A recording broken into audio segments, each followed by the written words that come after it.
Bien, ¿están viendo ahora bien?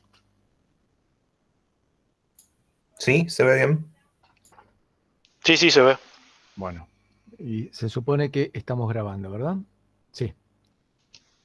Sí, sí.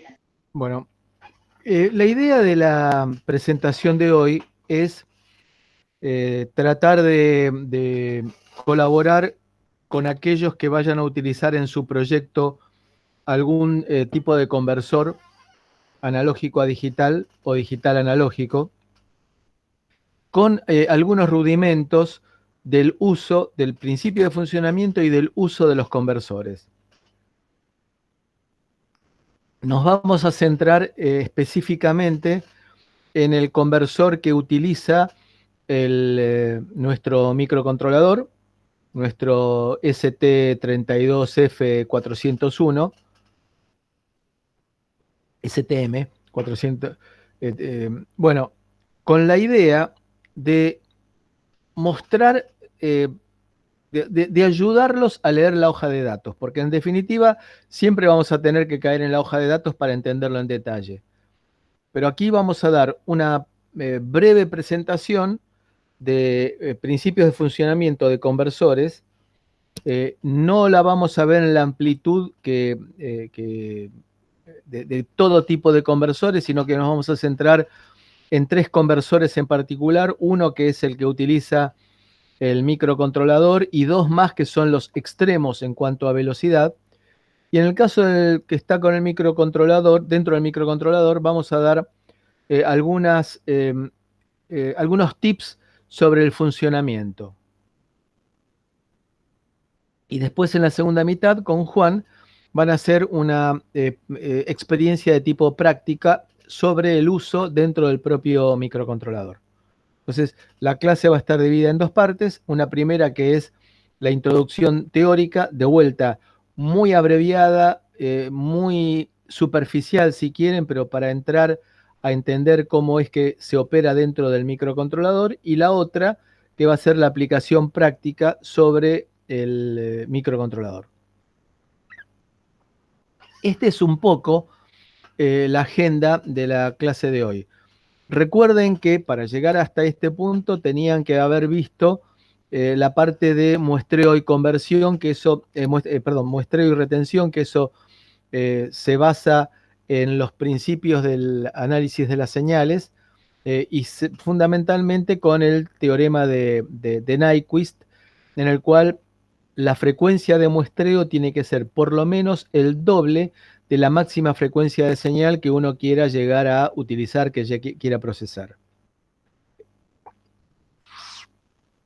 Con esto, entonces, eh, teniendo en cuenta que vamos a necesitar delante del conversor analógico a digital un circuito de acondicionamiento de la señal, circuito de acondicionamiento de señal que significa que va a amplificar lo que sea necesario para que llegue al conversor con la amplitud necesaria, porque si llega una señal muy pequeña no la voy a poder discernir, y si llega una señal muy grande va a saturar y no voy a poder seguir detalles.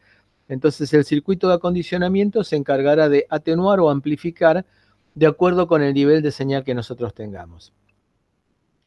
En el caso de, vamos a hablar un poquito del tipo de amplificadores que uno tiene que llegar a utilizar de acuerdo con el tipo de transductor que quiera utilizarse, pero siempre pensemos que el conversor analógico a digital se va a encargar de convertir una señal analógica del mundo que nos rodea, que puede ser temperatura, presión, iluminación, cualquier magnitud analógica, llevarla al mundo de los bits para que por medio de nuestro Cortex M4 lo podamos llegar a procesar adecuadamente y obtener un cierto tipo de resultado, que puede ser o bien otra magnitud analógica o bien activar un relevador o un contactor o una llave MOS o lo que fuera, como para accionar un motor, un calefactor o similar. Los conversores analógico a digital, en su mayoría, necesitan tener dentro un conversor digital analógico por el principio de funcionamiento. Por lo tanto, vamos a ver en primer lugar los principios de los conversores digital analógico para ver qué tipo de errores nos va a generar ese conversor digital analógico en nuestro conversor analógico a digital.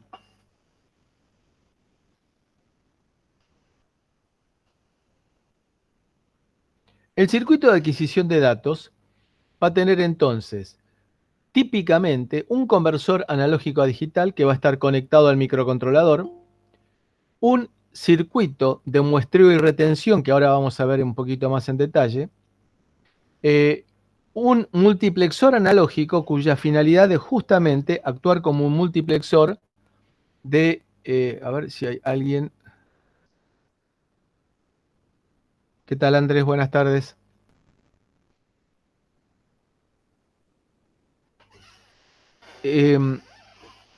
Decía entonces que el multiplexor analógico es como si fuera una llave rotativa que se va a encargar de ir conmutando las etapas de entradas analógicas. Es decir, las distintas entradas analógicas van a ser manejadas a través de un multiplexor analógico que va a conmutar una u otra. Este conversor analógico a digital tendrá una velocidad de conversión que se mide en bits por segundo, en muestras por segundo, que se va a repartir entre todos los canales. Si tengo un conversor de 400 kilomuestras por segundo y tengo un solo canal, ese canal podrá ser muestreado en 400 kilomuestras por segundo. Si tengo dos canales, será 200 kilomuestras por segundo. Si tengo 10 canales, será 40 kilomuestras por segundo. El circuito de muestreo y retención es básicamente un interruptor electrónico, normalmente hoy en día de tipo MOS, que está en el medio de dos buffers. Un buffer separador, aquí sobre la izquierda tendremos nuestro transductor, aquí sobre la derecha iremos al conversor analógico a digital, y este circuito de muestreo y retención es un interruptor que se cierra, carga este capacitor y se abre, para que el conversor convierta una señal fija y que no convierta una señal que puede estar variando en la entrada, porque bueno, probablemente sea la muestra de un determinado valor. Entonces lo que hacemos es sacar una fotografía de la señal de entrada a través de este interruptor y este capacitor.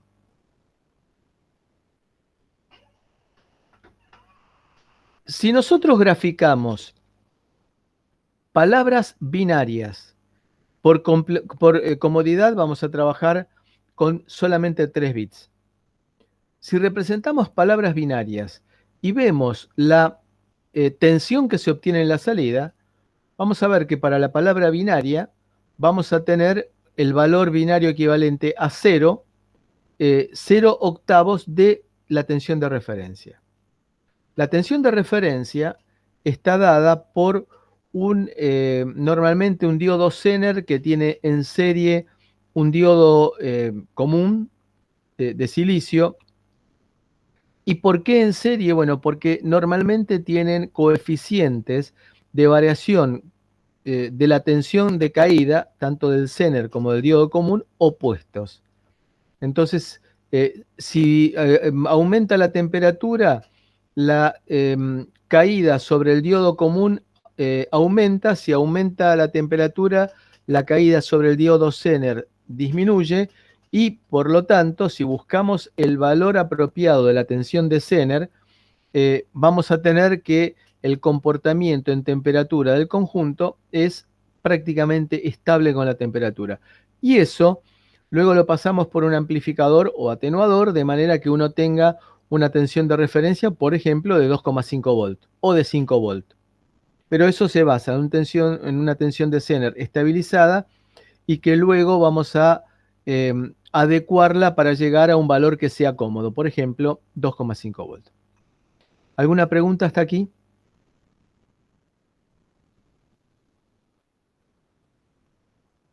¿Están ahí todavía? Sí, ninguna. Bien. Lo que decimos entonces es que la tensión de salida va a ser n, donde n mayúscula es la palabra binaria que yo quiero llevar a analógica, sobre 2 a la n, donde n es la cantidad de bits que va a tener nuestro conversor, y V sub R es la tensión de referencia, esa tensión que nosotros decimos que corresponde a un Zener adecuadamente procesado. Dicho de una manera más algebraica, yo voy a decir que la palabra binaria es la sumatoria de B sub J, donde B sub J es 0 o 1, multiplicado por 2 a la J, donde 2 a la J es el número 2 por la posición en la cual se encuentra. Entonces, esto significaría que, por ejemplo, esta palabra binaria, 0, 1, 0, se debe entender como desde J igual a 0, desde J igual a 0. J igual a 0 significa que B sub J vale 0, multiplicado por 2 a la J, es decir, 2 a la 0, 1. 0 por 2 a la 0 es 0, porque B sub J es 0. Más, porque es una sumatoria, 1, J igual a 1, B sub J veo que vale 1, multiplicado por 2 a la J, 2 a la 1, esto significa que es 2. Y por último sería 0, B sub J es 0, multiplicado por 2 al cuadrado, con lo cual si al hacer la sumatoria me queda que es 0 más 2 más 0, es decir, este es el número 2. Análogamente, si hiciera la cuenta aquí, me daría que es, perdón, lo hice al revés, este es el más significativo y este es el menos significativo. Sería 0 por 2 al cuadrado, perdón, al revés, 1 por 2 a la 0 más 1 por 2 a la 1 más 0 por 2 al cuadrado. ¿Por qué hacemos hincapié en esta expresión como sumatoria? Por lo que viene enseguida. Acá yo lo que veo es que el valor n va a ser la suma de un conjunto de productos de coeficientes por el peso que tiene por la posición ese coeficiente. Aquí vemos la razón de la expresión que hicimos recién en función de la sumatoria. Aquí tengo la tensión de referencia. Aquí tengo resistores que valen 2 a la R, perdón, 2 por R, donde es un múltiplo binario, todos estos resistores, del valor R que yo coloco aquí. ¿Por qué es importante para marcar esto? Porque no me importa el valor de R, sino que lo que me importa es la relación que tengamos entre estos resistores y este valor de R. De manera que, si por alguna razón en el proceso de fabricación R se me corrió porque dopé mal para producir los resistores o le di un exceso de temperatura, se supone que todos estos otros resistores van a también variar de forma similar. Con lo cual se va a mantener teóricamente la relación de 2R a R. Y aquí tengo los interruptores que representan esos coeficientes B sub J que vimos recién. Entonces, cuando el B sub J vale 1, el interruptor está cerrado. Cuando el B sub J vale 0, el interruptor está abierto. Entonces veamos, supongamos que tenemos B sub R aplicado y que B3 está cerrado. Entonces, si B3 vale 1 y está cerrado, la corriente que va a circular por este resistor será V sub R sobre 2R. Esa es la corriente que llega a este nodo. Se supone que todos los interruptores demás están abiertos. Es la corriente que llega a este nodo. Este punto es lo que se llama tierra virtual, porque prácticamente al tener un operacional cuya ganancia de lazo abierto es prácticamente infinito, voy a hacer, para tener una tensión finita a la salida, voy a tener un valor diferencial en la entrada, con lo cual se lo llama habitualmente tierra virtual. Está prácticamente a cero. Entonces, la corriente que llega a este nodo será V sub R dividido 2R porque este punto está a tierra. Ahora bien, como la impedancia de entrada, la resistencia de entrada para la continua del operacional es prácticamente infinita, no hay circulación de corriente en la entrada. Por lo tanto, la corriente que llega a este nodo es la misma corriente que sale. Si la corriente que llega al nodo es positiva y la corriente que sale es negativa, la caída sobre el resistor este será el producto de la corriente entrante multiplicada por R. Es decir, con el signo negativo porque es corriente saliente. Entonces, la corriente entrante era V sub R sobre 2R y la tensión de salida entonces será menos, porque estamos en la configuración inversora, será menos V sub R sobre 2. La tensión de salida. Si yo ahora abro el interruptor B3 y cierro B2 con B1 y B0 abierto también, la corriente que va a circular será VR sobre 4R y la tensión de salida será menos VR sobre 4.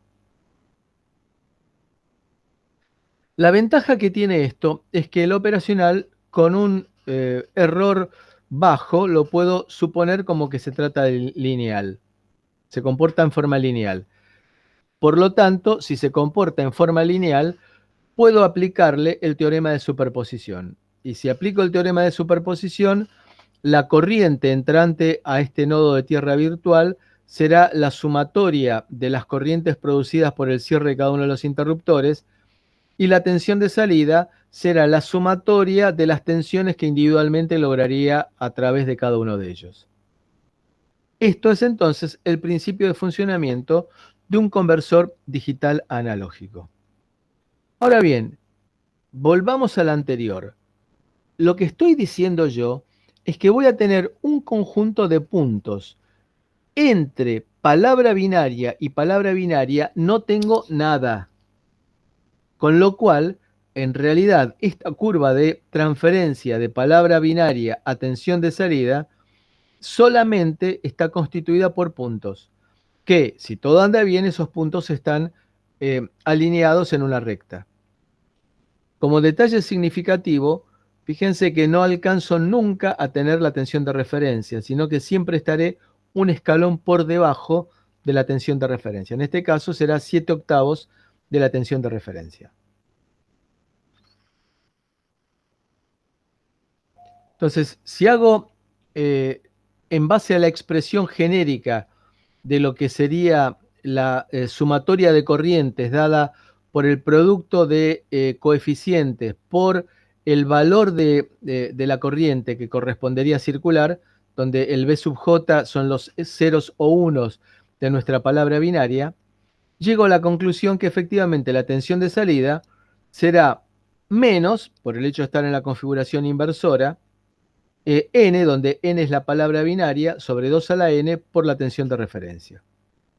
Con lo cual vemos que esto es lineal, simplemente es la representación, en definitiva, de una sumatoria dada justamente por la idea de linealidad, y con esta justificación matemática llego a algo que era predecible en base al principio de funcionamiento del circuito.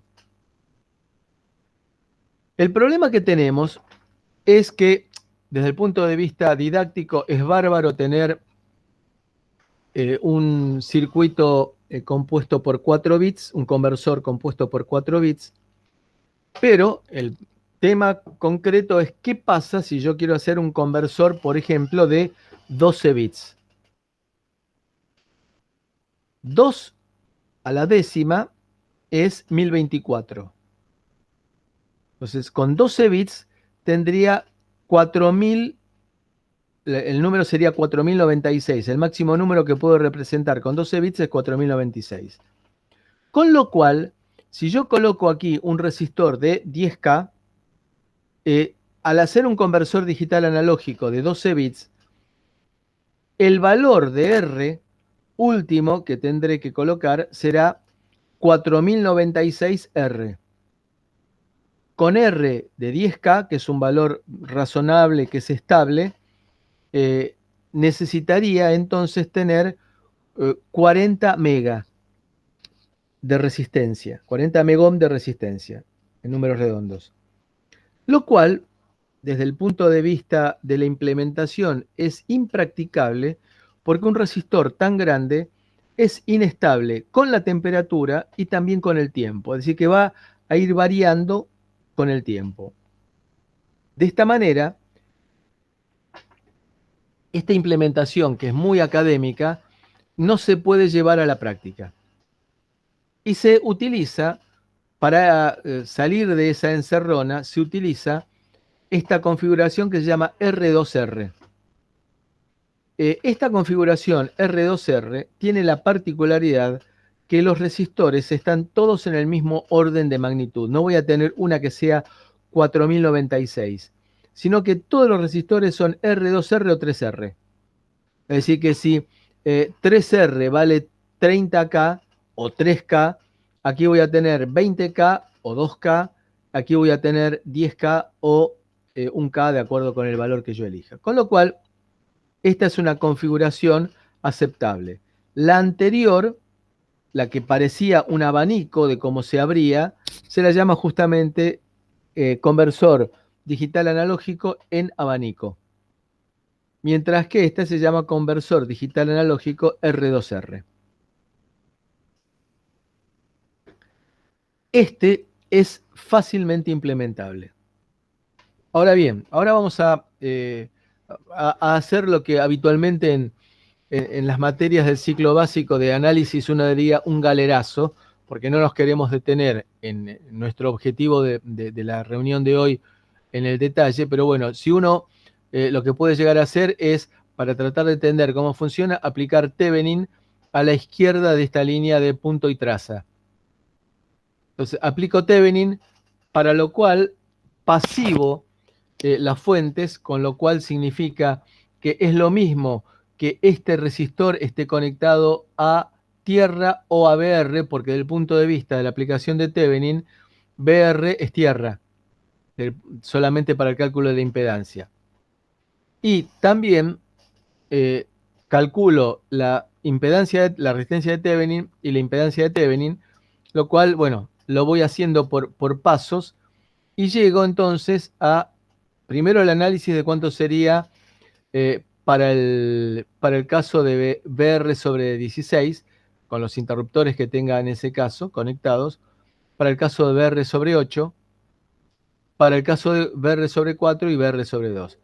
Entonces, si yo aplico ahora superposición, tengo que la tensión de salida, si tengo todos los interruptores cerrados, sería la suma de las tensiones individuales, y llego exactamente a la misma conclusión que habíamos llegado antes, que la tensión de salida, antes significa con el conversor digital analógico por abanico, o el más sencillo de implementar, que la tensión de salida va a ser la tensión de referencia por n, con n la palabra binaria, dividido 2 a la n, donde n chico es la cantidad de bits que yo tengo en el conversor. Tengo un primer tipo de conversor digital analógico basado en conmutación de resistores, en apertura y cierre de resistores. Ese es el tipo de conversor digital analógico más frecuente. Hay otro tipo de conversor que lo presentamos solamente para decir hay otro tipo de conversor, que son los conversores digital analógico por integración. En este caso, lo que hacemos es colocar un comparador del tipo TTL tradicional 7485, en el cual comparo magnitudes binarias. Aquí tengo la palabra que yo quiero convertir a analógica y acá tengo un contador. Lo reseteo el contador y empiezo a contar pulsos. Voy contando pulsos 0000, 0001, 0010 y así sucesivamente. Y mientras suceda eso, mientras va creciendo, la palabra de salida del contador es menor que la palabra que yo quiero llevar a formato analógico. Con lo cual, la salida de este comparador va a ser 0 si la tensión de si el valor del contador es mayor que el valor que quiero convertir, y será 1 si la palabra que estoy teniendo a la salida del contador es menor que la palabra que yo quiero llevar a analógico. Con lo cual, la representación temporal de la señal será en 1 mientras va subiendo el contador hasta que llega a que el valor del contador es mayor que n, con lo cual la salida baja a 0. Y lo que hacemos con este circuito que tenemos aquí, este operacional con un capacitor y un resistor en el circuito de funcionamiento, es un integrador. Con lo cual, con ese integrador, lo que hago es quedarme con el valor medio de esta señal que tiene un ciclo de actividad, que en el dibujo que tenemos aquí es mayor de 0,5. Es decir, que es mayor de 0,5 quiere significar que está más tiempo en la parte del 1 que en la parte del 0. Con lo cual, la idea que nos surge de esto es, si yo tengo que n es un valor chico, rápidamente la cuenta de este contador va a superar el valor de n y por lo tanto mucho antes se va a producir la conmutación de 1 a 0 del comparador.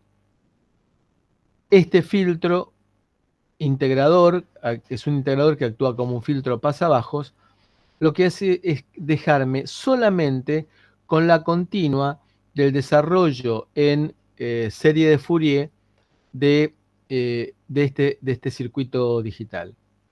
Entonces, lo que hago al integrar es quedarme solamente con la continua, con el valor medio. Con lo cual, el valor medio va a ser proporcional al momento en el cual se conmute de 1 a 0 en nuestro circuito comparador. Cuanto menor sea el valor de n, más rápido va a conmutar de 1 a 0 y por lo tanto el valor medio va a ser chiquitito, porque no recuerden ustedes que el valor medio corresponde al área, mientras que si la palabra n que yo quiero convertir es un valor grande, va a tardar más tiempo en pasar del estado lógico 1 al estado lógico 0 y por lo tanto el valor medio al integrar va a ser muy próximo a la tensión correspondiente al nivel alto. Con lo cual va a significar que la componente valor medio va a ser prácticamente igual a la tensión de salida del comparador.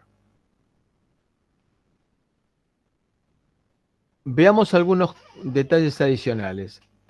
Amplificador diferencial. El amplificador diferencial es un operacional en el cual no lo uso como inversor, configuración inversora o configuración no inversora, sino que lo utilizo simultáneamente con ambas. Tendré una señal que va a la pata, llega a través de este resistor R2 o R3 a la pata no inversora y a la pata inversora.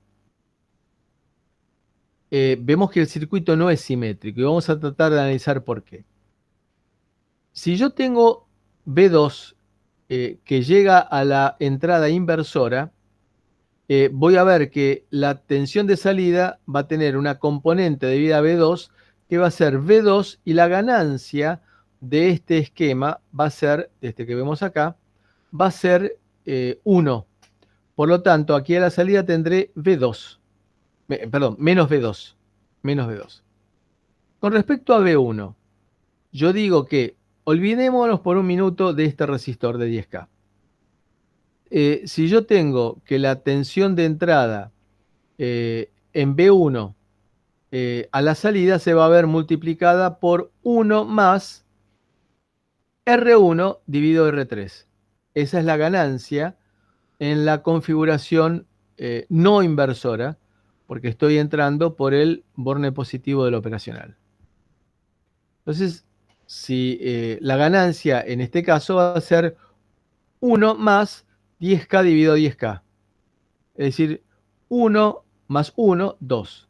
Con lo cual, para que sea compatible con el valor que yo tenía aquí en la entrada, en la otra entrada, lo voy a tener que llevar a la mitad, es decir, atenuarlo al 50%.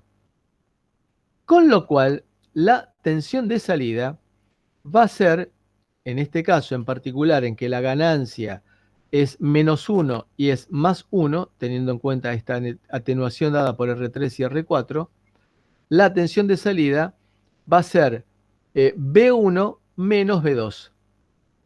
En el caso del menos B2 es porque entró por la pata inversora. ¿Alguna pregunta?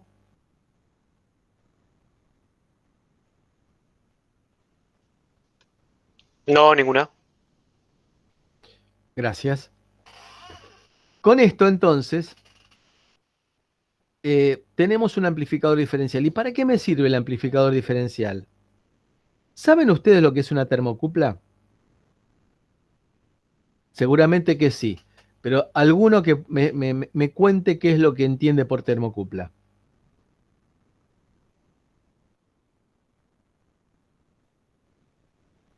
Es un sensor que varía con la temperatura. Que varía, a ver, ¿qué cosa varía con la temperatura de ese La sensor? resistencia.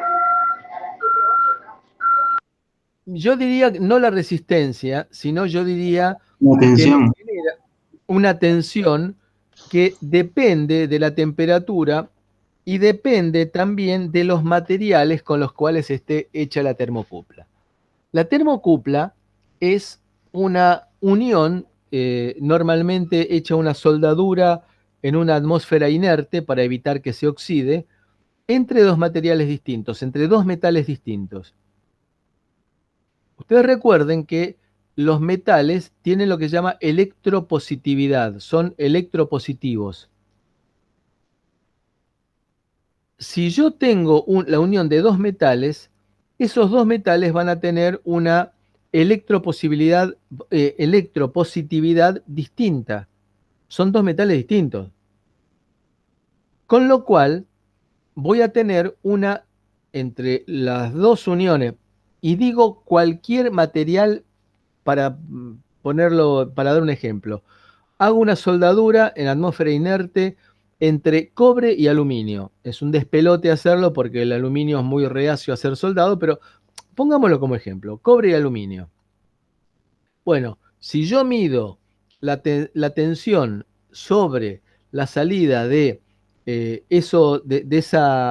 cable de cobre y ese cable de aluminio, voy a ver que hay una diferencia de potencial que es proporcional a la temperatura absoluta, es decir, medida en Kelvin, eh, a la cual está la unión de esos dos metales expuesta. Hay un detalle importante que normalmente lo pasamos por alto porque nos conviene pasarlo por alto, que es que tenemos una juntura caliente, que es la que va al horno, por ejemplo, para medir la temperatura, y tenemos una junta fría, porque del otro lado, del lado de la medición, también se van a unir de una u otra manera el cobre y el aluminio. Entonces, pasando a través del instrumento de medición que tiene una entrada de cobre y después la otra entrada de cobre también. Entonces, siempre voy a tener lo que se llama una junta fría. En otro lugar voy a tener de vuelta una unión de alguna manera cobre-aluminio, que va a ser en el punto en el cual yo le suelde, le conecte de vuelta el material cobre, o se va a producir una serie de saltos entre distintos materiales hasta llegar por cancelación de distintos materiales nuevamente a tener la juntura cobre-aluminio. A ver, ¿qué quiero decir con esto? Y también de vuelta voy a poner un ejemplo absurdo.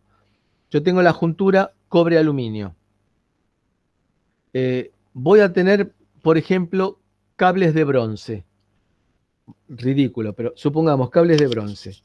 Entonces voy a tener la unión cobre-aluminio, luego tendré por uno de los extremos la unión cobre-bronce.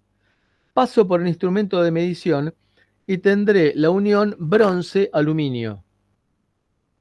Con lo cual termino cancelando las dos uniones de bronce y me queda en el otro extremo, es decir, fuera del horno, otra unión cobre-aluminio. Y en ese caso, la tensión que se me va a generar en la termocupla es proporcional a la diferencia de temperaturas que existe entre la junta fría, la que está dentro del horno, y la junta, entre la junta caliente que está adentro del horno y la junta fría, que es la que está en el circuito de medición, es decir, que está a temperatura ambiente normalmente. De vuelta. Esa es la ley de los metales, ¿puede ser que se llama? Sí, claro, se la llama también así, exactamente. Sí, sí, sí. Es un producto de la electroquímica, en definitiva. De vuelta, el ejemplo que puse con materiales comunes como el cobre, aluminio, bronce, no son técnicamente válidos, sino que son simplemente para decir que no estoy usando materiales que sean desconocidos para ustedes.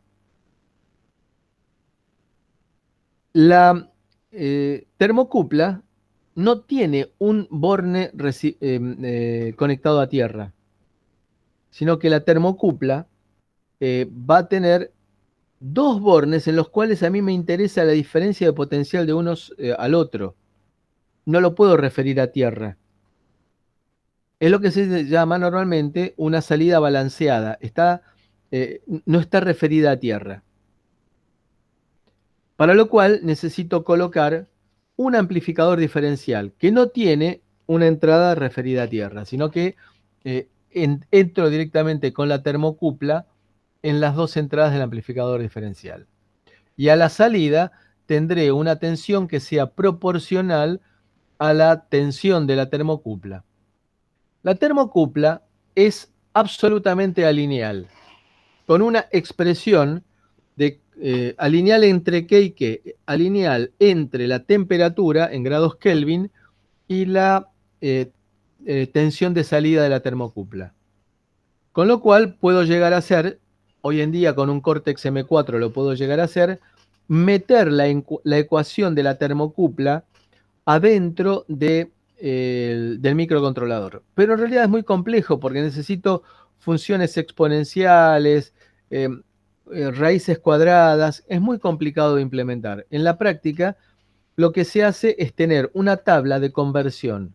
Una tabla significa que entro con los milivoltios que me entregó la termocupla a esa tabla y salgo con la temperatura que equivale, porque hubo alguien que hizo la experiencia en un laboratorio estabilizado, es decir, con condiciones de temperatura bien controladas, y que dijo que si tengo 18 milivoltios, eso corresponde con esta termocupla se la llama normalmente por letras, ¿no? Con esta termocupla tipo D, bueno, si tengo tantos milivoltios, corresponde, según la tabla, a tal temperatura absoluta.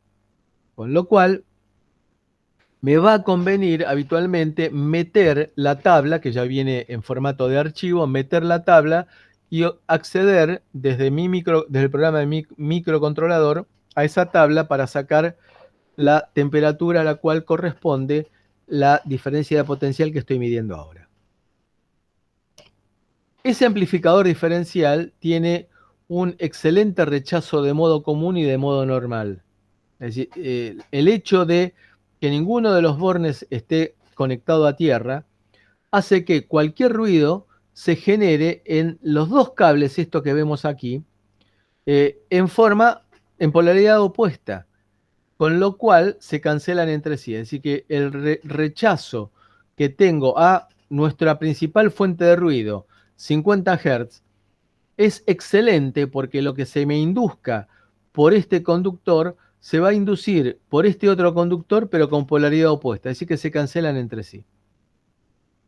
Bueno, y luego vienen las experiencias de rechazo de modo común, Common Mode Rejection, y que me permiten plantear lo que sería un amplificador de instrumentación, que es ni más ni menos que un amplificador diferencial en el cual le coloco dos buffers analógicos, es decir, dos operacionales en los cuales, en estos operacionales, en esta configuración, la impedancia de entrada es prácticamente infinita y con lo cual separan el transductor exterior del operacional este, colocando una impedancia de entrada prácticamente infinita en la entrada. Entonces, este es el amplificador de instrumentación, que me va a resultar casi imprescindible si yo utilizo transductores, como por ejemplo la termocupla, que me entregan una muy baja tensión.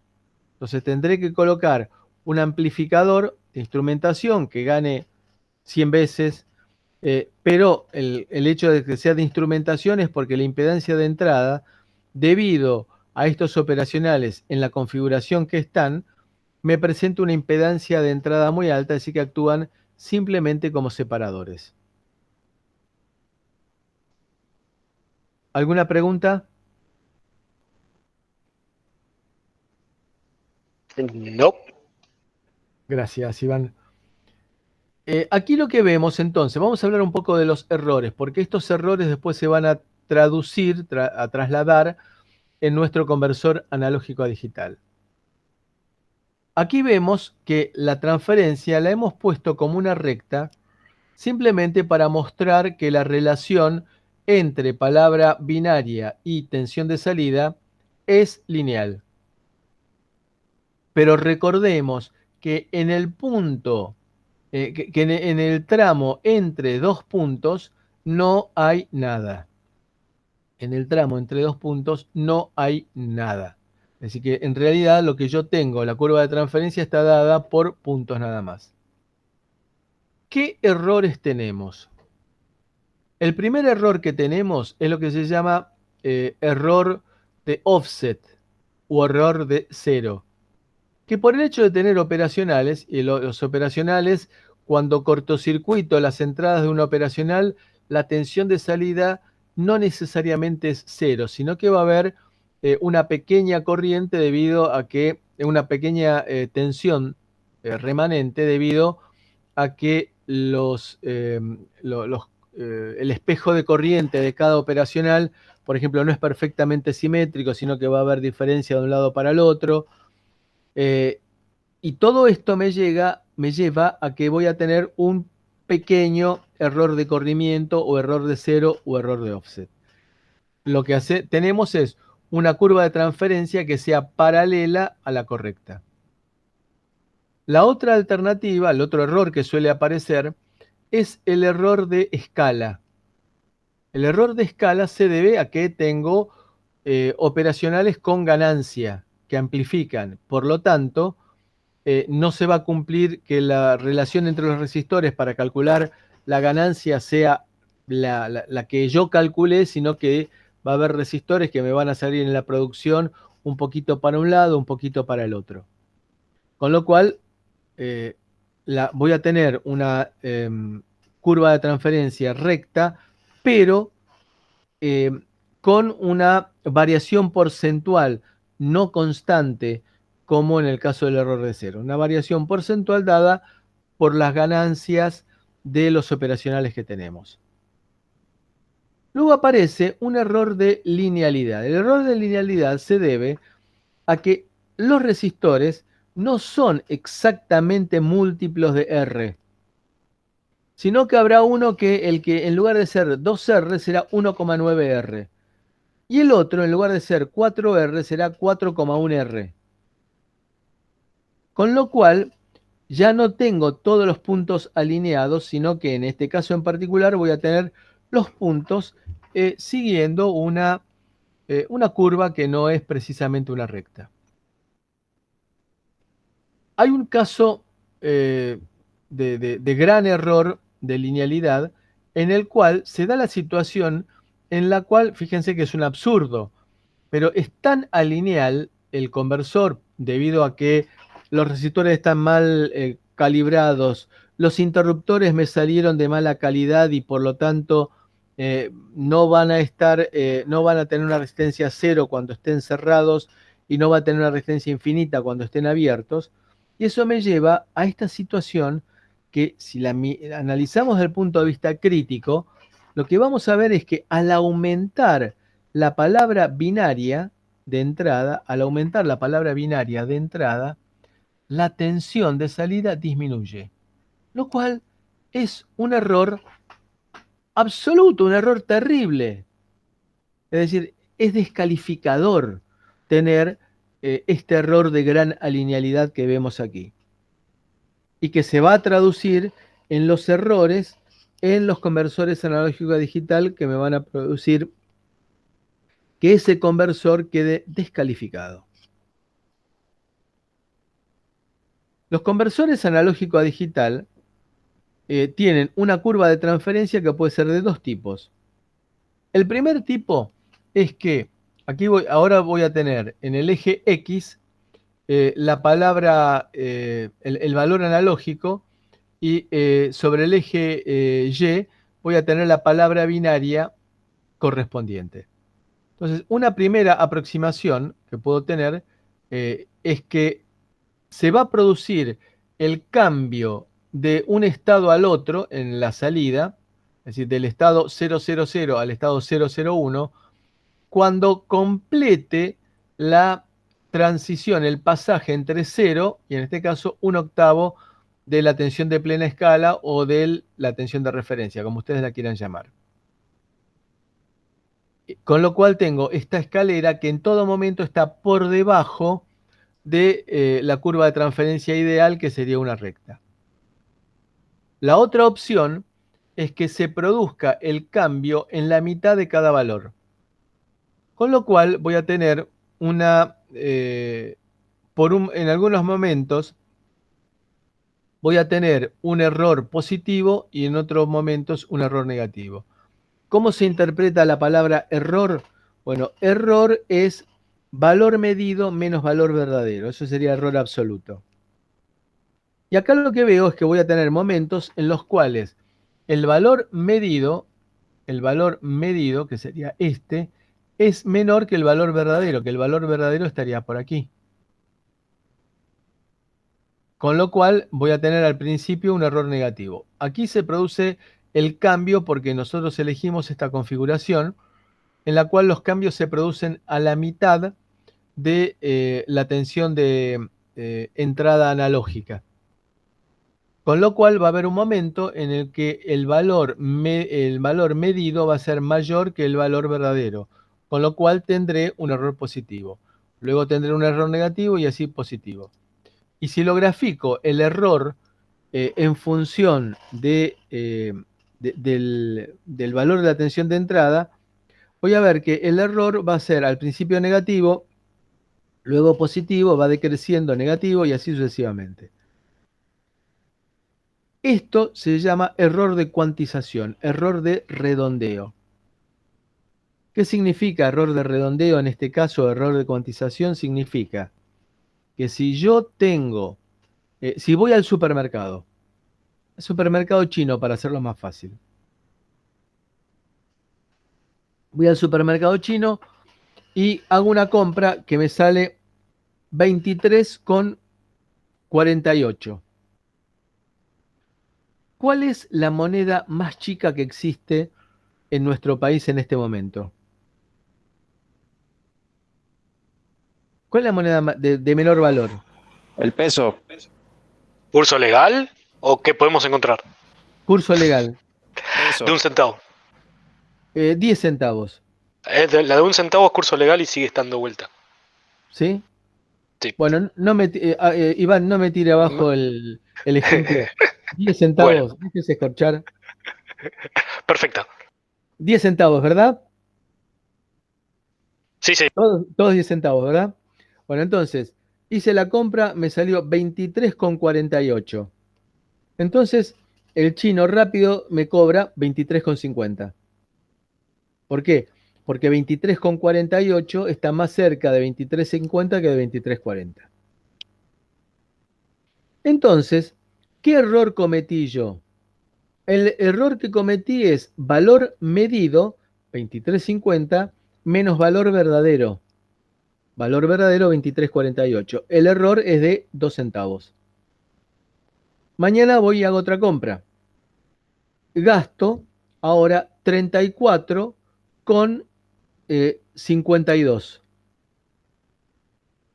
Bueno, ahora yo voy y digo, bueno, por proximidad, 34,52 está más cerca de 34,50. Entonces le pago 34,50. ¿Cuánto vale el error aquí? Y el error ahora es valor medido, que sería 34,50, menos valor verdadero, que es 34,52. Entonces será de menos 2 centavos. Ese efecto de redondeo en nuestro conversor es absolutamente igual, porque el tipo va a tener que aproximar cuando esté convirtiendo al valor correspondiente de acuerdo al tipo de conversor que se trate y a la curva de transferencia. Normalmente la más popular es esta curva de transferencia, parte por arriba, parte por abajo. Entonces, el redondeo que voy a estar cometiendo va a ser igual, fíjense, más menos medio bit menos significativo. LSB significa least significant bit, bit menos significativo. Y claro, de vuelta, si yo tenía la moneda más chica, la de 10 centavos, el máximo error que puedo llegar a cometer es más 5 o menos 5, de acuerdo a que vaya a redondear para arriba o para abajo. ¿Y que corresponde a qué? A la mitad de la menor moneda que yo pueda disponer. Y acá de vuelta, la menor moneda que puedo disponer es el bit menos significativo. El error de redondeo que voy a estar cometiendo va a ser de más menos medio bit menos significativo. Este error de redondeo se llama error de cuantización. Y esa es la razón por la cual yo voy a tratar de tener la mayor cantidad de bits posibles en la conversión. Vamos a ver que en el conversor analógico a digital de nuestro microcontrolador yo puedo elegir la cantidad de bits que yo quiero tener de resolución. Pero de vuelta, si yo tengo una menor cantidad de bits, voy a tener que el bit menos significativo va a ser más grande en cuanto a milivoltios. El error va a ser mayor. Y si yo me pongo a escuchar audio convertido utilizando un conversor de 8 bits, voy a escuchar un ruido de fondo, producto del ruido de conversión, de cuantización, que va a ser más grande. Y escucho como un soplido de fondo, que va a desaparecer si en lugar de convertir con una resolución de 8 bits, convierto con una resolución de 12 bits. ¿Por qué? Porque el bit más significativo va a ser más chiquitito. Y el ruido de cuantización va a ser más chiquitito también. Bueno, resolución, exactitud y precisión. Lo que nosotros vamos a buscar es que todos los valores que nosotros midamos estén próximos entre sí, y no solamente que estén próximos entre sí, porque estos están en próximos entre sí también, pero alejados del valor verdadero. Yo lo que voy a decir es que quiero de que sea preciso y exacto. Preciso es repetibilidad, esto es repetible, y exacto que esté en torno del valor verdadero. ¿Y a qué voy con esto? Voy a que si el ruido de cuantización es muy grande, voy a estar alejado del valor verdadero. Entonces, si el ruido de cuantización es muy grande, podré estar, de acuerdo con el caso, en esta configuración o en esta configuración. Si yo disminuyo el ruido de cuantización, es decir, que tomo una buena cantidad de bits, voy a estar en esta situación o eventualmente en esta otra. Fíjense lo que pesa el bit menos significativo. Si tengo una tensión de referencia de 5 volts y tengo 16 bits, el ruido de cuantización va a ser, el bit menos significativo, va a ser 5 volt dividido 65.536, es decir, 76,2 microvolt. El ruido de cuantización va a ser más o menos 38,1 microvolt, más o menos medio bit menos significativo. Hagamos un poquito de historia. Es más o menos del tamaño de una heladera pequeña. ¿Vieron de esas heladeras que son bajo mesada? Bueno, o de un lavarropas. El tamaño de un lavarropas más o menos, que en el año 54, es decir, no hace tanto tiempo, estamos hablando de 67 años, teníamos ese tamaño porque estaban hechos con válvulas, un conversor analógico a digital de 11 bits, 50 kilomuestras por segundo, hecho con válvulas de vacío. Y fíjense que un detalle significativo. ¿Qué es lo que ven ustedes aquí al costado? ¿Qué es esto? Rendijas de ventilación. Exactamente, porque tenía que ponerle un bruto ventilador para que sacara todo el calor que estaban generando las válvulas. Avancemos un poco con la tecnología. Acá tenemos un conversor analógico a digital por aproximaciones sucesivas, digamos que del mismo estilo del que tiene nuestro microcontrolador. Nuestro microcontrolador lo tiene en una fracción qué sé yo, de un micrón por un micrón, póngale de tamaño. Miren lo que es esto. Es el tamaño de la palma de la mano, amplio. Tiene lógica soldada y tiene acá el mini conversor digital analógico que por el formato que tiene estaba compuesto por relés. Los interruptores eran relés. Con un comparador para la función que hemos visto, del tipo micro A710, bueno, con lógica de alta velocidad y alto consumo. Consumía 2,3 watts y costaba $800. $800 de la década del 60. Era un montonazo de plata. Hoy en día podrían llegar a ser tranquilamente $3.000. El cual evidentemente es totalmente prohibitivo. Hay distintos tipos de conversores analógico a digital, y esto es lo importante que queríamos marcar acá, en este pantallazo, para despertar vocaciones de investigación.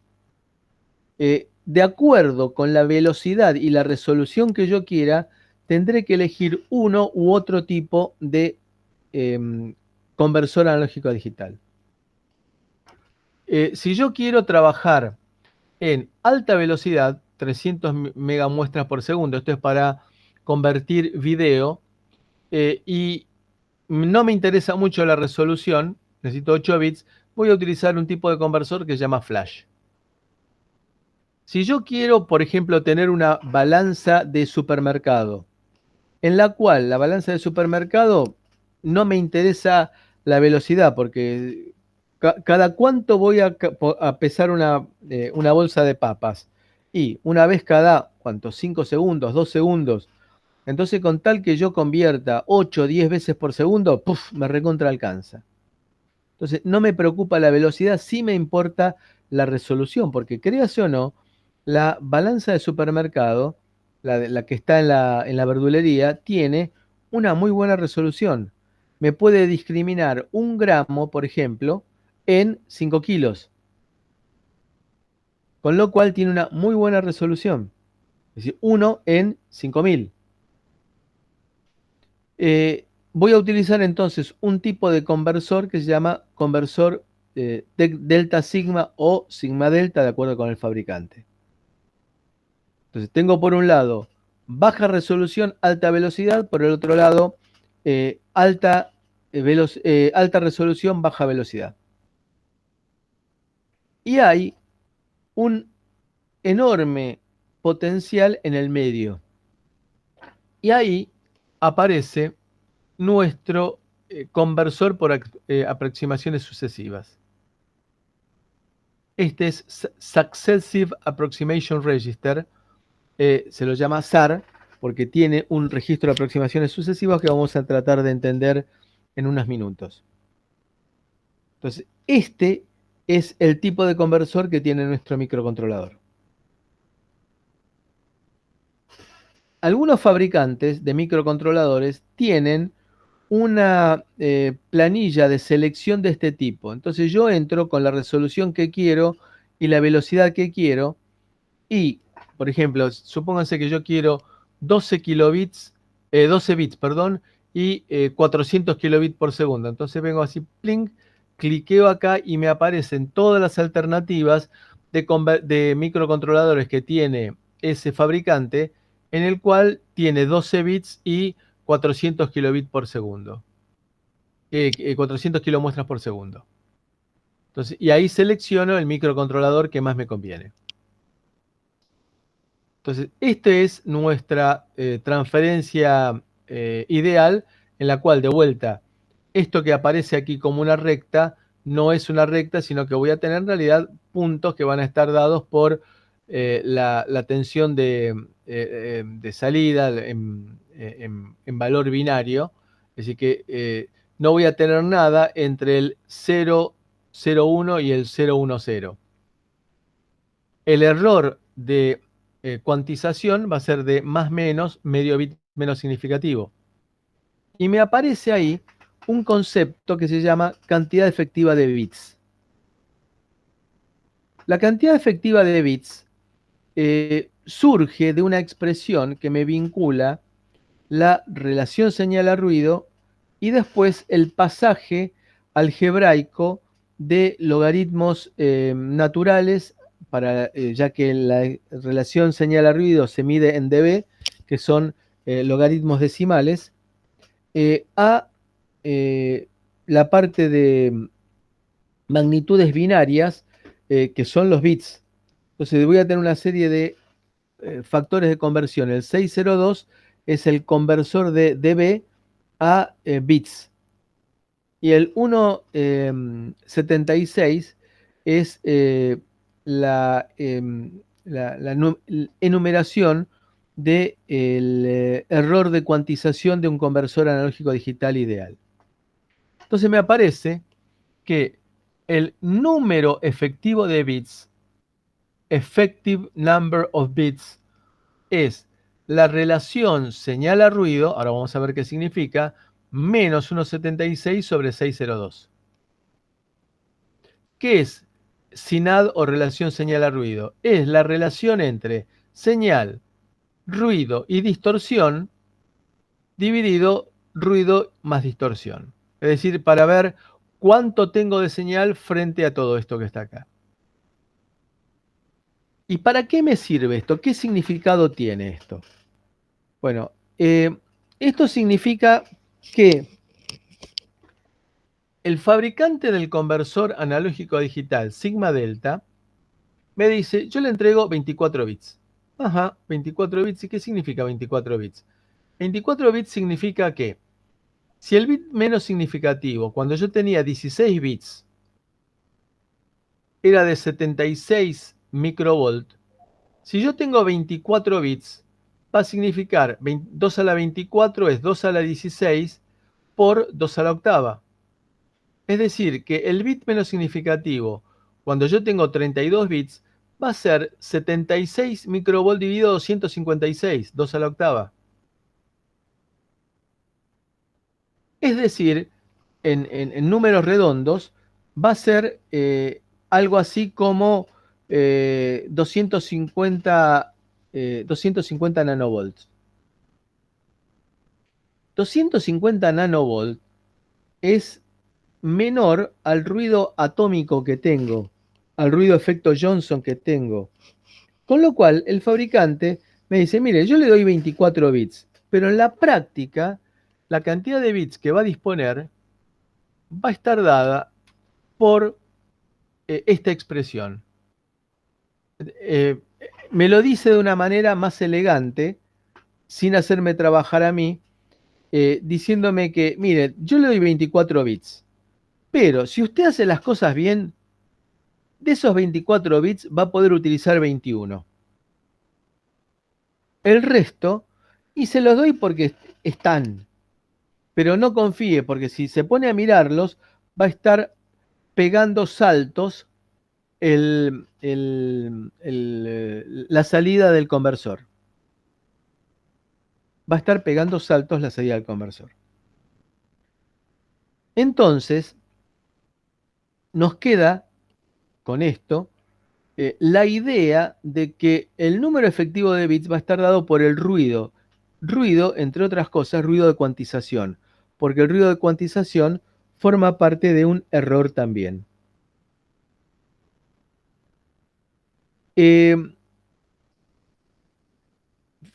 Acá hay una frase importante.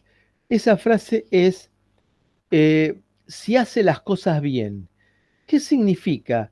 ¿Qué se les ocurre a ustedes que significa hacer las cosas bien en el diseño de un circuito de medición? ¿Qué se les ocurre que significa esa palabra, esa frase? El máximo teórico que se puede obtener. Básicamente sería cometer la menor cantidad de errores posible Ajá, y ¿y que qué todo tipo de esté errores? metido en alguna, dígase, una jaula de Faraday o algún lugar de medición, porque si no todo lo de que sean señales de radio se te van a meter en cualquier cable y el conversor lo va a leer, así que va a hacer ruido. Correcto, exactamente. Ese es el punto.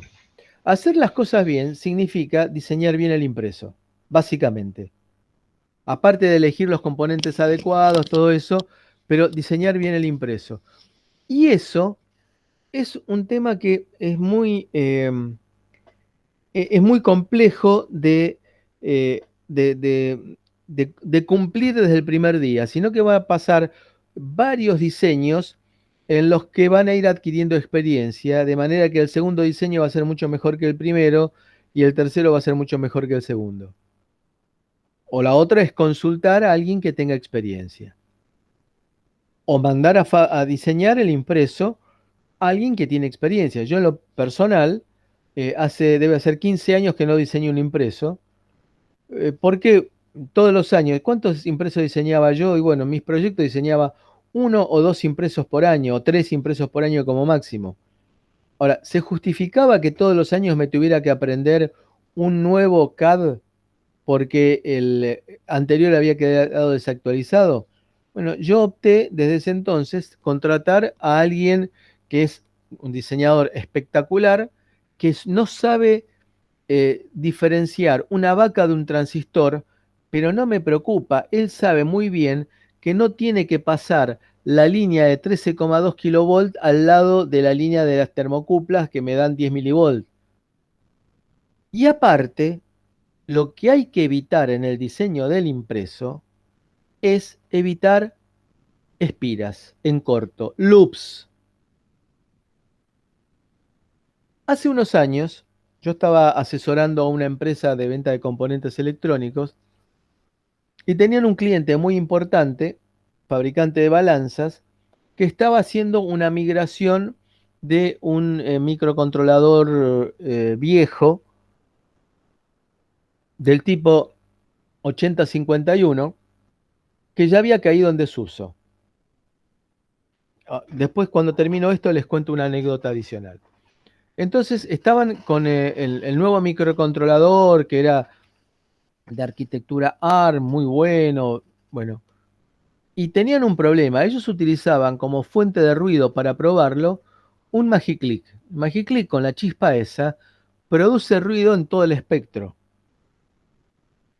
Y lo que tenían era que a 1 metro de la balanza que estaban diseñando, disparaban el Magiclick y la indicación de la balanza pegaba unos saltos descomunales. Bueno, entonces lo primero que se me ocurrió fue poner la tapa del gabinete, que era metálica, ponerla como pantalla entre el Magiclick y el equipo que habían diseñado ellos, el circuito que habían diseñado ellos. Bueno, disminuyó muchísimo la variación, con lo cual evidentemente era un problema de radiación. El ruido entraba por radiación. Entonces, yo de vuelta no soy hoy en día un experto en circuitos impresos, Juan sí lo es, así que es una buena herramienta de consulta, Juan, pero hay ciertos tips que uno no se los olvida. Y mirándolo me daba la impresión de que había un montón de loops. Es decir, de loop significa de espiras en corto.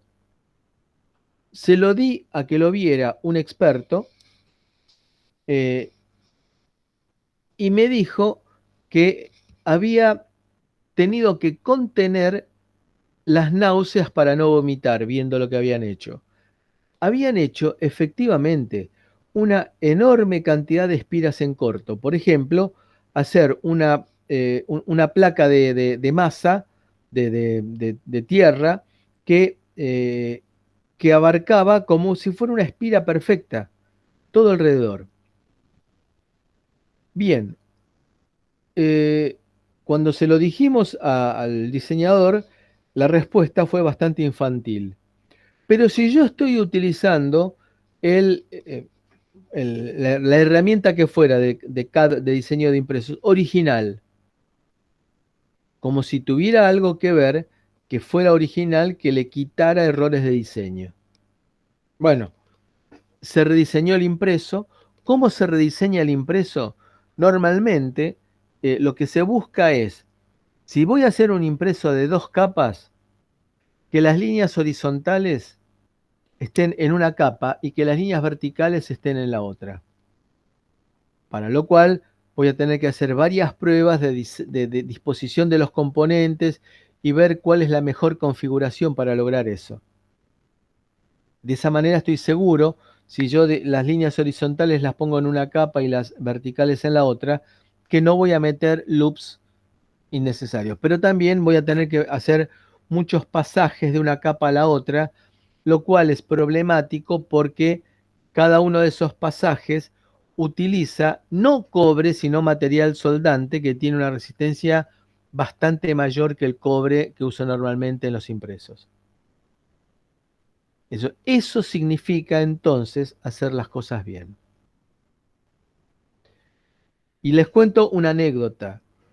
La razón por la cual estaban migrando el diseño de un microcontrolador de 8 bits viejo a uno nuevo de 32 bits fue que en un fin de semana, sospechosamente, en la fábrica entraron ladrones, que sospechosamente la gente de vigilancia no atinó a tocar el botón de pánico, que es un botón y un interruptor que llevan en la ropa, que lo único que tienen que hacer es darse un manotazo en el pecho, con lo cual ya disparan la alarma. Ninguno se dio cuenta de eso y entraron ladrones.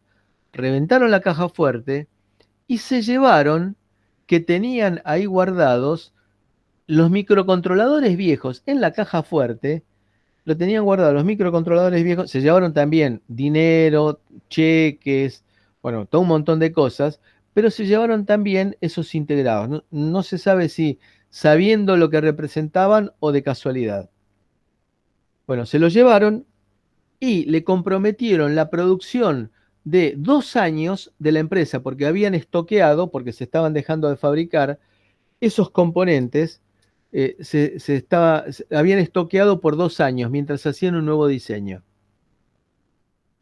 Y luego el drama fue de un componente que era obsoleto y que no existía en el mercado primario, es decir, en los grandes distribuidores, tener que rastrearlos en la India, en Indonesia, qué sé yo, en los lugares más insólitos para juntar la producción necesaria para el tiempo de desarrollo. Bueno, lección a aprender aquí, bueno, no hay que esperar a último momento para optimizar un desarrollo. Bien, ¿alguna pregunta? ¿Queda claro cuál es la idea, el concepto de la cantidad efectiva de bits? Es decir, de acuerdo con las condiciones en las cuales estoy trabajando, ¿cuántos de los bits reales de los que me están dando voy a poder utilizar? Entonces, si tengo un conversor de 16 bits, en una de esas puedo llegar a utilizar 15 o 14. Sí, se entiende. Bien, gracias. Entonces, el conversor analógico a digital tiene señales de control, cosa que el digital analógico no tenía. Yo ponía en el digital analógico la palabra binaria, ¡pum!, automáticamente me la convertía de acuerdo con los tiempos de propagación que tuviera los componentes electrónicos. En el caso del conversor analógico a digital, tengo señales de control. Tengo una señal de inicio de conversión, tengo una señal de fin de conversión. Esta señal de fin de conversión se puede utilizar para, por ejemplo, disparar una interrupción. También puede darse, y de acuerdo con el fabricante, que en lugar de tener una señal de fin de conversión, tenga una señal de busy, ocupado. Entonces, arranco la conversión, el conversor va a estar ocupado hasta tanto termine la conversión.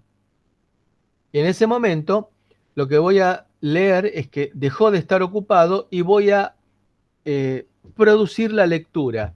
Y la salida del conversor va a ir al bus de datos del microcontrolador para llegar a un registro. Esto es importante. La salida del conversor va a ir, en condiciones normales, a un registro. Y después voy a tener que leer el registro y tomar decisiones y llevarlo a memoria, por ejemplo, para hacer un filtrado digital. Evidentemente, voy a perder mucho tiempo, porque llevar un valor de un registro a memoria me necesita leer el registro y llevarlo a memoria. Sería mucho más fácil que el resultado de la conversión fuera directamente a memoria. Y eso se va a hacer a través del acceso directo a memoria.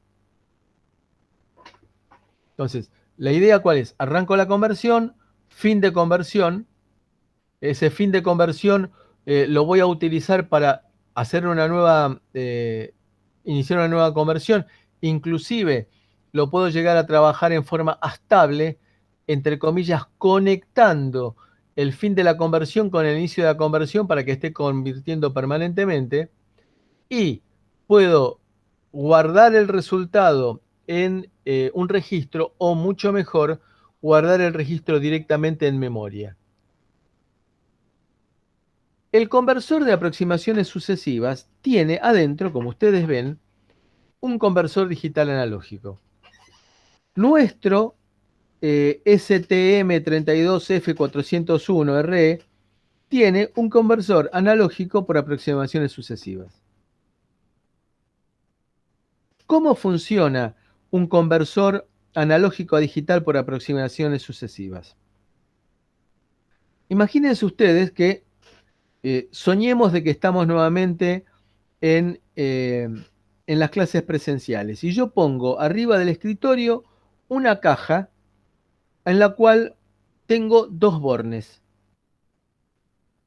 Y yo les digo, le doy un premio a aquel que determine cuál es la tensión de salida que tengo entre esos dos bornes, y ustedes me pueden preguntar a mí lo que quieran y yo les voy a contestar solamente por sí o por no. Sí, no. Lo único que yo les digo es que la tensión de salida va a estar entre 0 y 5 voltios. ¿Quién acepta el desafío de todos ustedes? ¿Qué preguntarían? Vas tirando valores menor a, mayor a y vas achicándote el rango.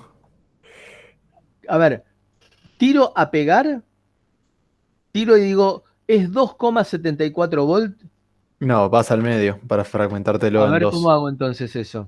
Entonces, preguntás si es menor que la mitad del valor de la mitad del rango actual.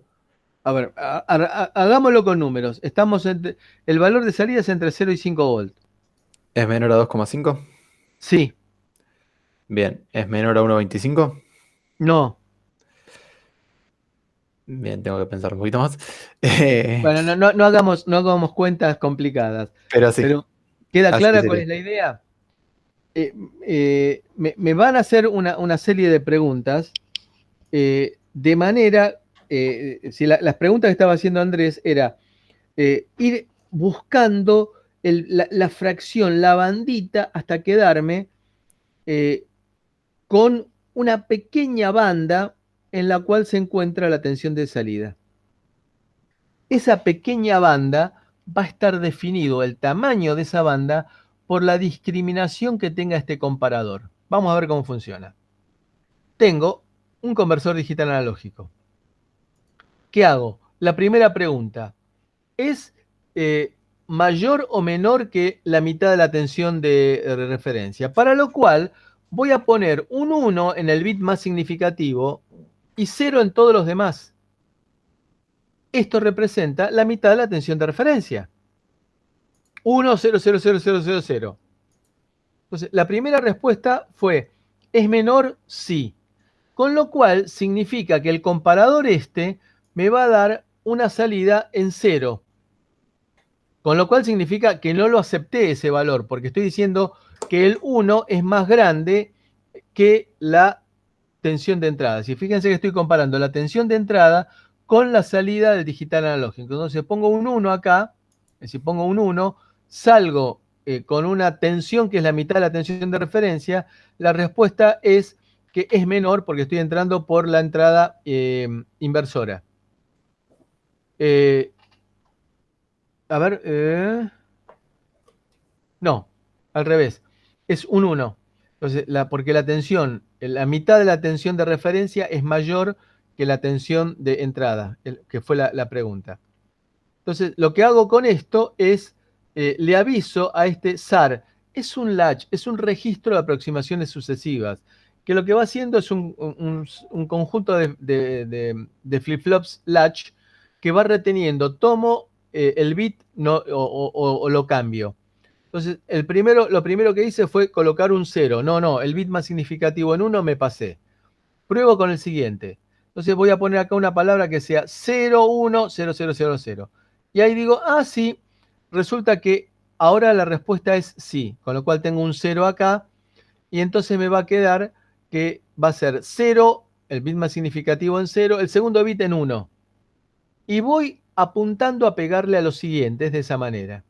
Y siempre la discriminación va a quedar dada por la capacidad de resolución de este comparador. Por último, cuando llegue al último bit, voy a generar el fin de conversión. Y me va a quedar aquí, en el registro de aproximaciones sucesivas, los n bits de la conversión y que me van a aparecer sobre la salida. Para aquellos que recuerden lo que era la balanza de los verduleros cuando ustedes eran chicos, eran balanzas que tenían dos platillos.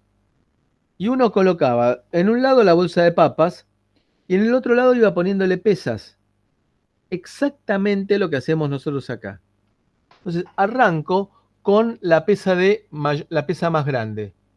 Entonces resulta que pongo la pesa más grande, se me vuelca el platillo, pero me falta todavía. Digamos que X es mayor que 32, sí, retengo el 32, pongo un 1. Significa que tengo que ponerle más pesas. Ahora pongo la segunda pesa, la que pesaba 16. Entonces, ¿es mayor que 32, que lo había tomado aquí, más 16? No. Rechazo el 16, pongo un 0. Ahora, ¿es mayor que 32 más 8? Sí. Retengo el 8 poniendo un 1. Pruebo ahora con la pesa siguiente. ¿Es mayor que 32 más 8 más 4? Sí, retengo un 1. ¿Es mayor que 32 más 8 más 4 más 2? No, pongo un 0. Entonces saco la pesa. ¿32 más 8 más 4 más 2 más 1? Sí. Y ahora leo. Entonces el valor digital es 1, 0, 1, 1, 0, 1. Entonces este es el resultado de la conversión.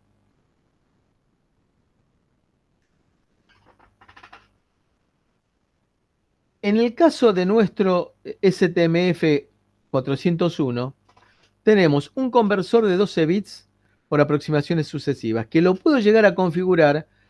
Digamos que la programación es realmente muy elaborada, es muy versátil, pero hay que leerse el manual, porque hay que ver qué es lo que yo quiero hacer efectivamente. Puede configurarse para tener una resolución de 12, 10, 8 o 6 bits. Fíjense, el tiempo de conversión va a estar dado por la cantidad de preguntas que yo haga. Cuanto menor sea la cantidad de preguntas que yo haga, es decir, que me quedo con menos bits, va a ser mayor la velocidad de conversión, mayor la cantidad de conversiones por segundo que pueda llegar a obtener, pero la resolución va a ser menor. Voy a tener hasta 19 canales multiplexados de entrada. De los 16 que vienen del exterior, con 2 fuentes internas, que puede ser, por ejemplo, la temperatura del chip. Si yo puedo, por medio de una de estas entradas del multiplexor analógico, medir la temperatura del chip y medir la tensión de batería, y la conversión la puedo llegar a hacer una sola conversión y chau, listo, terminé, o bien continuo, lo que dijimos antes de trabajar en un modo estable, que el fin de conversión me dispara el inicio de una nueva conversión, o bien escaneo o bien discontinuo. ¿Escaneo qué significa? Significa que voy barriendo y digo, y síganme la secuencia, que voy a barrer el canal 1, después el 3, después el 4, después el 7. La vuelta siguiente, 1, 3, 4, 7. Si yo digo qué canales quiero barrer, y voy a barrer esos canales, solamente esos canales, y lo voy a hacer en forma continua y permanente. 1, 3, 4, 7. Canal 1, canal 3, canal 4, canal 7. Y así en forma permanente. Eso es lo que se llama escaneo. Aquí tenemos entonces el conversor analógico a digital, en el cual tenemos los 16 canales que dijimos recién, que vienen de patitas de entrada-salida, que vienen de patas de entrada-salida a través de los puertos de entrada-salida. Tenemos 16. Y otro conjunto de entradas que son las que se llaman canales inyectados y que corresponden a una condición que, por ejemplo, se alcanzó un determinado nivel de disparo. Entonces, a partir de ahí se adquieren los canales inyectados y yo programo qué canales quiero tomar. Y acá voy a tener del clock del procesador, de los 84 MHz, voy a pasarlos por un prescaler. Ese prescaler significa un divisor y eso es lo que voy a utilizar como clock para el conversor analógico digital, lo que nos permitía ir pasando de bit a bit. Y acá me aparece algo interesante. Cuando tuve una conversión, genero un DMA request, un pedido de acceso directo a memoria. ¿Para qué? Para directamente el resultado de la conversión, mandarlo a través de los bases del procesador, mandarlo a memoria. Y lo vamos a ver enseguida. ¿Alguna pregunta? Por ahora no. Nada. Bueno, fíjense que por un lado puedo generar una interrupción al final de la conversión, puedo pedir acceso directo a memoria durante la conversión y puedo programar que de acuerdo con la fuente de conversión tenga alineado los bits de la conversión de derecha a izquierda o de izquierda a derecha. Es decir, perdón, dije mal, alineados a la derecha o a la izquierda. Es decir, alineado a la derecha significa que los 4 bits más significativos van a ser 0 y los otros 12 bits los voy a tener en los menos significativos. Alineado a la izquierda significa que los ceros los tengo a la derecha. En el caso de los canales que se llaman inyectados, los bits más significativos, en el caso de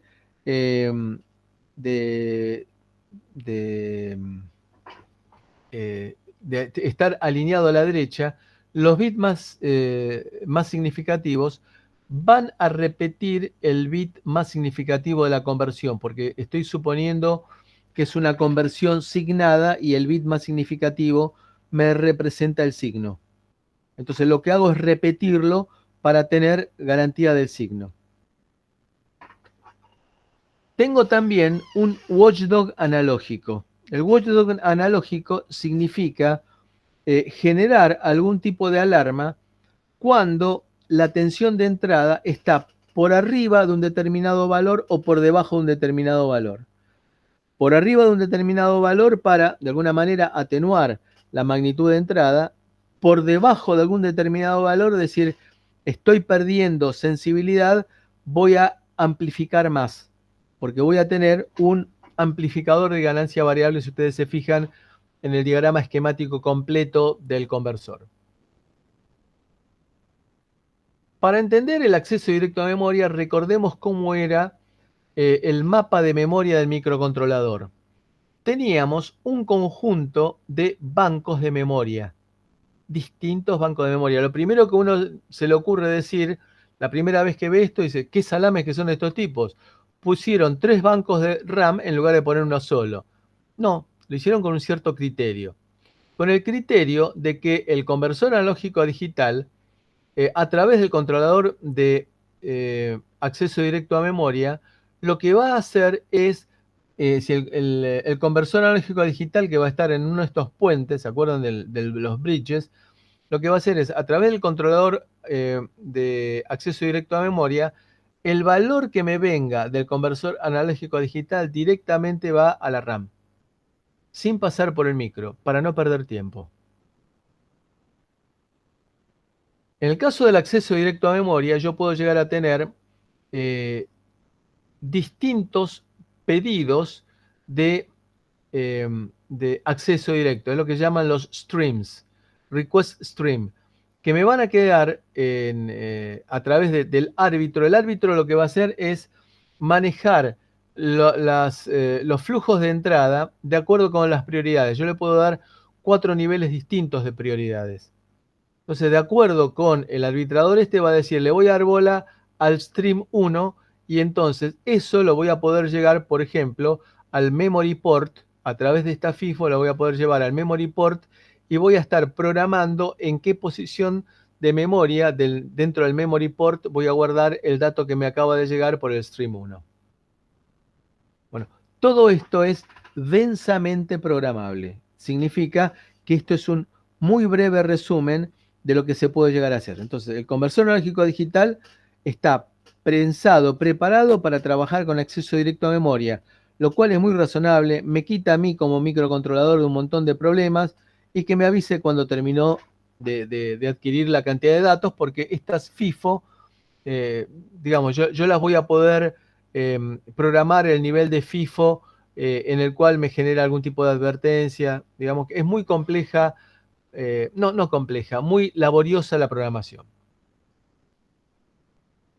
Vamos a mencionar los otros 2 conversores que pusimos como ejemplos. Hay un montón de tipos de conversores distintos, pero los 2 más significativos son, cuando trabajo con conversores de alta velocidad, se los llama flash, en los cuales tengo todo un conjunto de comparadores. ¿Comparadores de qué? De la tensión de entrada, y fíjense que acá tengo un divisor de tensión, en el cual tengo, en este divisor de tensión son todos resistores iguales, y que comparo en 7 octavos de la tensión de referencia con la tensión de entrada, 6 octavos, 4 octavos, 3 octavos, 2 octavos, 1 octavo. Y acá voy a tener comparadores en los cuales, si la tensión de entrada es mayor que la tensión de referencia, voy a tener un 1. Perdón, si la tensión de entrada es mayor que 7 octavos de la tensión de referencia, voy a tener un 1. Si la tensión de entrada es menor que 7 octavos de la tensión de referencia, voy a tener un 0. Luego voy a probar así, si la tensión de entrada es menor que 4 octavos de la tensión de referencia, voy a tener un 0. Ahora, si la tensión de entrada es mayor que 3 octavos de la tensión de referencia, significa que la tensión de entrada está entre 3 octavos y 4 octavos de la tensión de entrada. Aquí voy a tener un codificador priorizado, simplemente que va a decir, miren, este es el primer 1 que tengo. Entonces el primer 1 que tengo me aparece acá en forma binaria, va a ser 3. Va a ser 3. Entonces yo acá voy a saber que la tensión de entrada es 3 octavos de la tensión de referencia. En realidad debería decir que está entre 3 octavos y 4 octavos. Pero bueno, digo, está por encima de 3 octavos de la tensión de referencia. Fíjense que aquí no tengo registro de aproximaciones sucesivas, no tengo realimentación, son comparadores. La velocidad de conversión va a estar dado, el tiempo de conversión va a estar dado por el tiempo de propagación de los comparadores y del conversor binario. Es decir, va a ser de nanosegundos. Y si pongo conversores de alta velocidad, más aún. Pero si pongo conversores de alta velocidad, va a consumir mucho. Por lo tanto, no puedo poner muchos comparadores. Con lo cual, la resolución que voy a tener, porque fíjense que si yo quiero hacer un conversor de 8 bits, tengo que ponerle 256 comparadores. Y si encima digo que son de alta velocidad y consumen mucho, voy a tener que sumergirlo en helio líquido más o menos. Con lo cual, esa es la razón por la cual dijimos nosotros en el diagrama comparativo que los conversores analógico digital de tipo flash son de alta velocidad pero baja resolución. ¿Por qué razón? Porque necesito, si quiero tener 10 bits, voy a tener que poner 1024 comparadores. Si quiero 12 bits, 4096 comparadores. Hay algunas soluciones medio raras en las cuales, por ejemplo, para los bits más significativos utilizo aproximaciones sucesivas y para los bits menos significativos utilizo un flash. Digamos, esas situaciones se dan para audio en algunos casos, pero bueno, son configuraciones especiales. ¿Alguna pregunta sobre flash?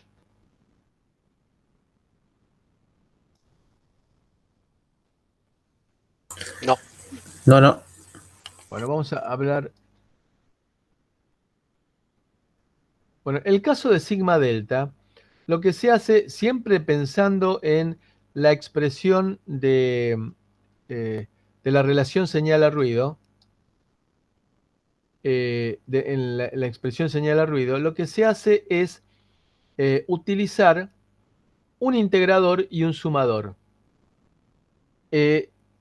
Y voy a usar un interruptor, es decir, la idea básica es, imagínense ustedes que tenemos en el dominio de la frecuencia una señal que es la frecuencia de la señal que yo quiero convertir y voy a tener una base de ruido, es decir, el ruido producido por la conversión, por el ruido térmico, por todo lo que a ustedes se les ocurra. Yo voy a tener una base de ruido y voy a tener una señal que es la señal de la fundamental que yo quiero analizar. Lo que se hace por medio de artilugios es manipular la disposición espectral del ruido. Entonces, primero lo que se hace es sobremuestrear. Entonces, si yo lo que tenía que hacer era muestrear al doble de la frecuencia de la máxima señal, lo que hago es sobremuestrear. Lo que hago es tomar entonces una muestra que sea, una cantidad de muestras que sea mucho mayor. Lo que hago es entonces manipular con el sobremuestreo, manipular la distribución espectral. Entonces, con el sobremuestreo, lo que voy haciendo es, en lugar de tomar 2 o 3 muestras, tomo más seguido las muestras, con lo cual voy siguiendo mucho mejor la magnitud que yo quiero seguir, esta señal senoidal. Y acá lo que estoy viendo es la salida del conversor digital analógico de un bit que tengo adentro. Y entonces, al sobremuestrear, lo que hago es distribuir espectralmente el ruido que tenía sobre una base mayor. Es decir, lo que tenía en un vaso de agua, que sería el ruido original, lo tiro en una palangana, con lo cual la cantidad de agua que tengo es mucho menor, y lo que estoy diciendo entonces es que al sobremuestrear, el ruido me aparece sobre un ancho de banda mucho mayor, con lo cual el ruido efectivo es mucho menor. Y con eso puedo, al disminuir el ruido, puedo tener una cantidad efectiva de bits mucho mayor. Por esa vinculación que teníamos entre la relación señal a ruido con el número efectivo de bits. Esa es la razón por la cual con este principio puedo llegar a tener hasta 24 bits teóricos de conversión. Y luego de lo cual lo que hacemos es colocar un decimador, que es un procesamiento, que lo que hace es al revés, todavía más todavía, tirar el ruido para la alta frecuencia, manipularlo, pero cambiándole la distribución, que en lugar de ser uniforme, la tiro para alta frecuencia y después le meto un filtro pasabajos, con lo cual recorto más y mejoro la relación señal a ruido. Así es como trabaja el sigma delta, dicho de una manera que es grosera en cuanto a la aproximación. Esa es la razón por la cual el sigma delta tiene una gran cantidad de bits, una baja velocidad, porque estoy sobremuestreando, una baja velocidad de conversión, es decir, pocas muestras por segundo, típicamente 10, 20, 30, 50 muestras por segundo, no más que eso. Entonces, hago un espectro manipulado de ruido y luego hago un filtrado digital, con lo cual me queda una relación señal-ruido mucho mejor. Y vamos a lo último que queremos.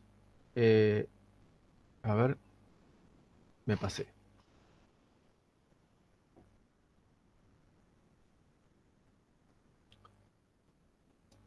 Los errores.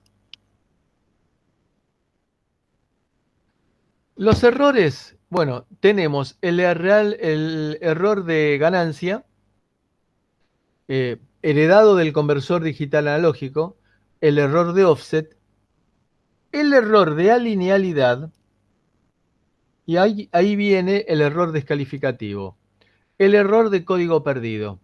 Significa que debido a la gran alinealidad del digital analógico, al aumentar la tensión de entrada, pierdo, es decir, supuestamente yo tenía que ir aumentando la tensión de entrada y pasando de 000 a 001, 010, 010, 011, 100, 111. Bueno, acá paso del valor este, que sería 011, me salteo debido a la gran linealidad del digital analógico, y paso al 101, es decir, me salteé el 100. Es lo que se llama código perdido o missing code. Si el fabricante del conversor me dice que tiene códigos perdidos, directamente lo descalifico, no lo utilizo. Entonces, hoy en día, a nadie con la competencia que hay se le ocurriría sacar un conversor analógico a digital con códigos perdidos, con missing codes. ¿Alguna pregunta?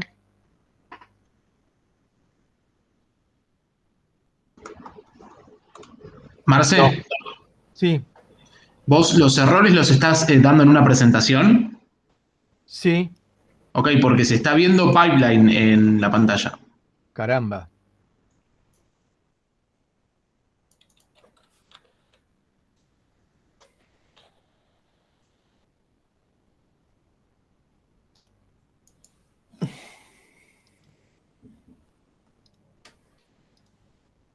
Sin embargo, me dice que está compartiendo.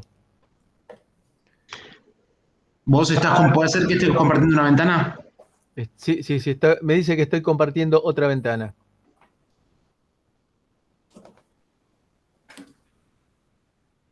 Lo que me sorprende, Marce, es cómo entendieron todos sin la imagen.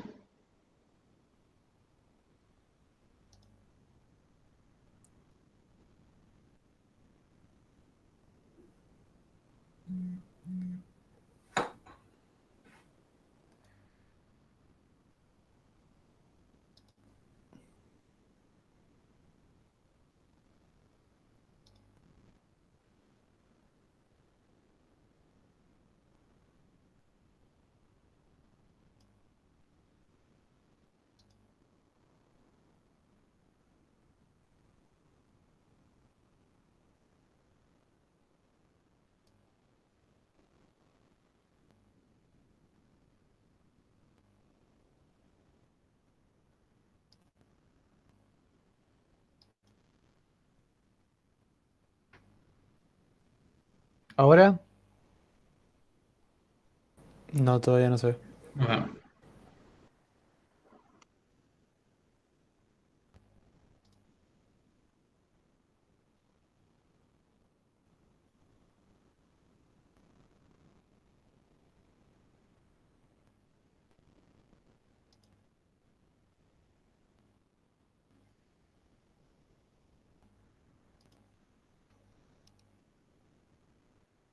Entonces, aquí lo que te decía es el error em, de ganancia, el error de offset y el error de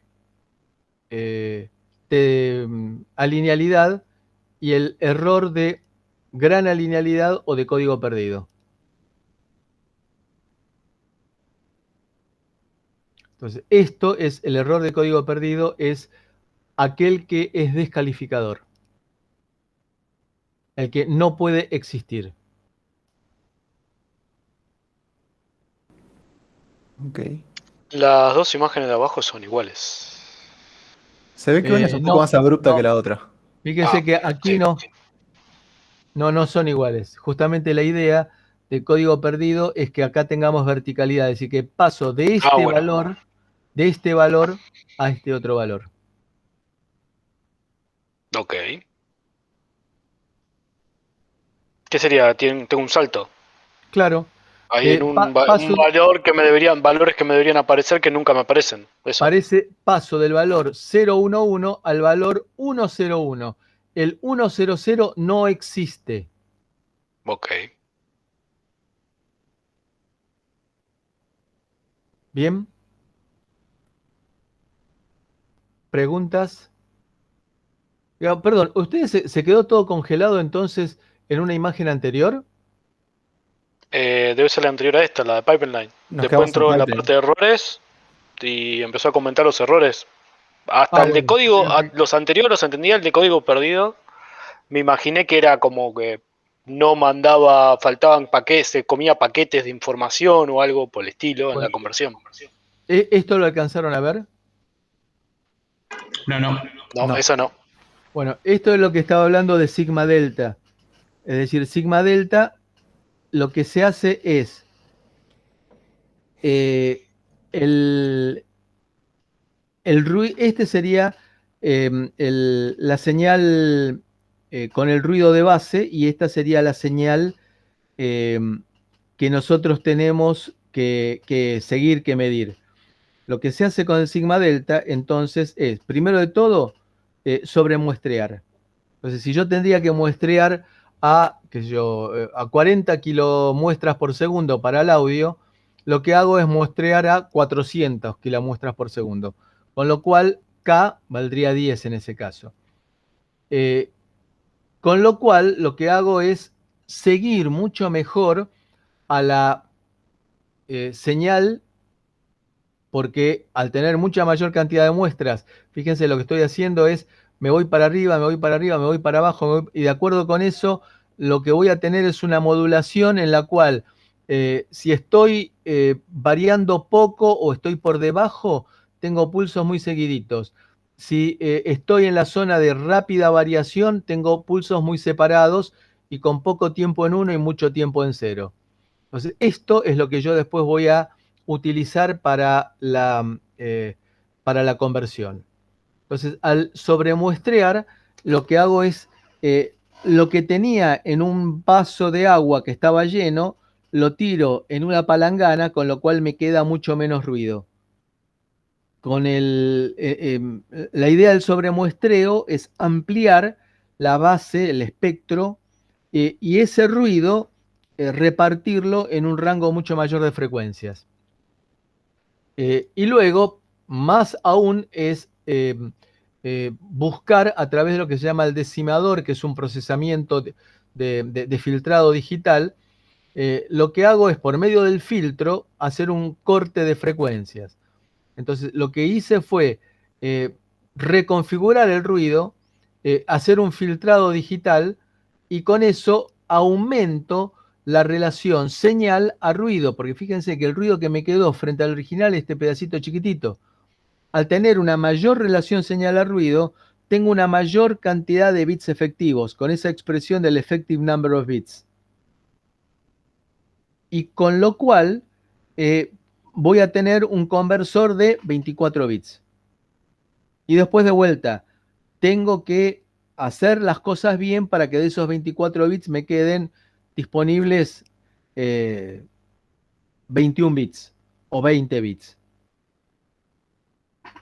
Y bueno, y ahí sí después venía la parte de errores. ¿Alguna pregunta más?